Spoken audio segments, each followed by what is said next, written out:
What's your name and badge number? What's your name and badge number? I asked you a question.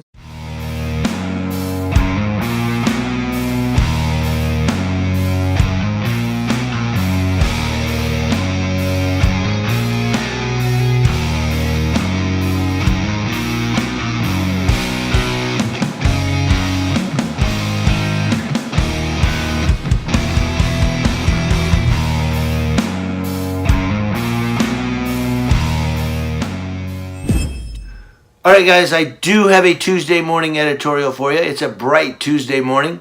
How's everybody doing? You got your coffee? You ready to go?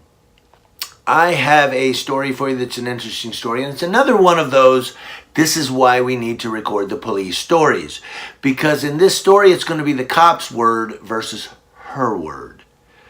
And of course, somebody was filming it, and, well, I think they saved the day with their video. Now, this comes to us from WSB TV 2 in Atlanta. WSB TV, Channel 2 in Atlanta. Thank you for this story.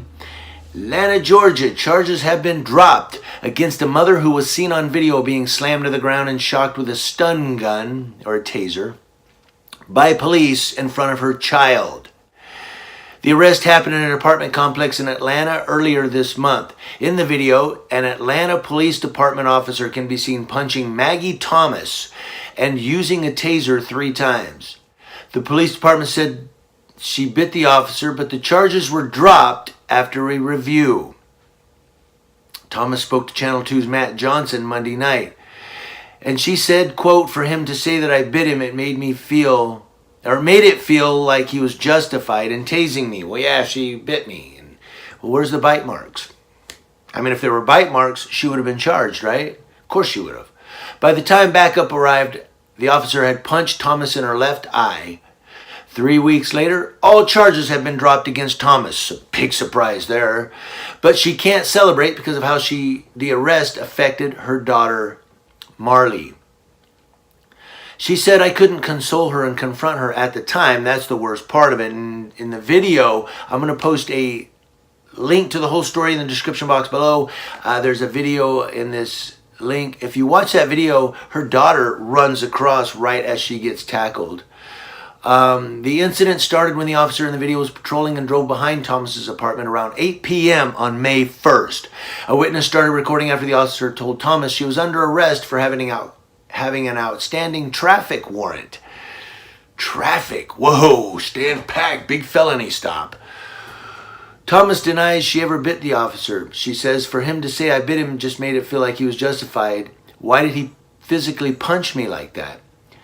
The Atlanta Police Department sent Johnson a statement that says, based on the investigation, that's Matt Johnson of Channel 2, he was sent a statement, based on the investigation by our Office of Professional Standards, the chief recommended that consideration be given to dismissing the charge against Ms. Thomas. Documents Johnson obtained show the city solicitor dismissed the charges against Thomas on Monday. That's yesterday. Thomas's attorney, Gerald Griggs, says he hopes this case becomes a turning point. He said, "I believe the higher level of Atlanta police are ready for change.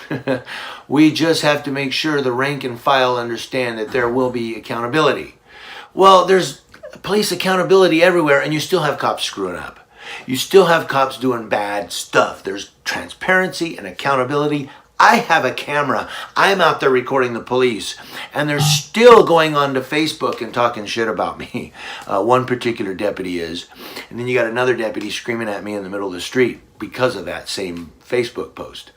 So, no, they don't, some of the law enforcement officers out there, not deputies, officers, FBI, DEA, whoever, do not care about accountability because they know that I have a badge and I have a gun, and if I get in trouble, the blue line will hold me not accountable, and I will just get a slap bad baby, and I'll go on with my job.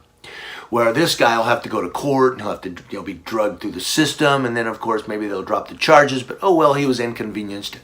Not I, said the law enforcement officer. So the moral of that story, that statement is, he's saying that there will be accountability. Maybe there will be accountability, but they don't care about the accountability. They don't care about the non-accountability.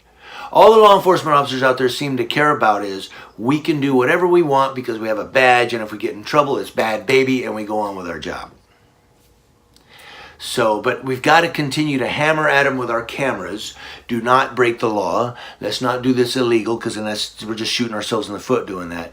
Let's do this legally with a camera, and let's get out there and record them and give them accountability and give them transparency and continue to do it and continue to do it and continue to do it in the hopes that some cop out there is going to get tired of it and go, man, he'll say to a bad cop who's being rude and unprofessional and maybe violating policy, he'll say, hey, knock your shit off, dude. Come on. I am tired of these people with these cameras. Will you knock it off? You are causing them to record us more. Maybe they'll say that. But it goes on at the end of the story. Attorney Griggs is still calling for the officer in the video to be fired. The Atlanta Police Department has not commented on what discipline he faces. Listen to this. If any. If any. News Now Yucaipa letting you know what's going on with law enforcement across your nation. I am here to let you guys know what's going on. Some people may not have even known about this story. Now you do. Thank you guys for watching. I'll keep you guys informed all through the week, every week, right here. If you unsubscribe, you're going to miss these stories and you're not going to know what's going on with law enforcement across your nation. Thank you for watching.